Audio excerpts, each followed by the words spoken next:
तो हेलो नमस्कार भाई लोग, हम आपके भाई मोनू सिंह। तब पावर स्टार के नया धमाका के अपडेट लेके आ गई बनी। पूरा वीडियो में बनन रही है लोग, पूरा वीडियो में तारा लोग के पता चल जाई। देखो, पावर स्टार के 1 फरवरी के वो गाना हुआ था सुबह 7:30 बजे, जो लोकगीत था। होली ना है अभी, तो कहे का मतलब ये बा कि लोग बाग 1-1.5 महीना पहले ही से होली निकाला था, लेकिन पावर स्टार अभी भी अपन लोकगीत लई हन।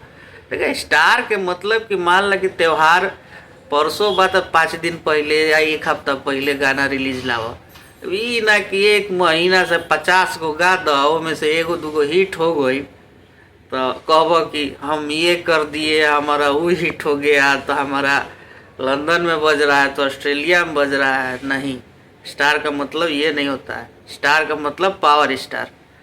जैसे कि पावर स्टार लाएंगे होली का गाना, लेकिन वो लाएंगे टाइम से, जो मज़ा देगा। उस टाइम पे सबके गानवा नु पुरान हो जाए जब पावर स्टार के आई। तो कहे का मतलब ये भी है कि पावर स्टार के जो नया गाना आवा था रूसा ना करे जा, बहुत ही योग माया फिल्म से गाना आ रहा है। गाने को लिखे हैं आशुतोष तिवारी जी और प्रियांशु सिंह जी का म्यूजिक है इसमें। और गाना काफ़ी बवाल धमाल होने वाला है। चांदनी सिंह के साथ काम किए तो एकदम नोक झोंक वाला गाना है, हस्बैंड वाइफ का। तो बहुत ज़बरदस्त गाना होने वाला है ये वाला। तो बाकी सब जना तो पेंडिंग में, पावर स्टार ट्रेंडिंग में, टेंशन लेवे के जरूरत नहीं है। बाकी नया नया अपडेट आपके मिलत रही चैनल पे।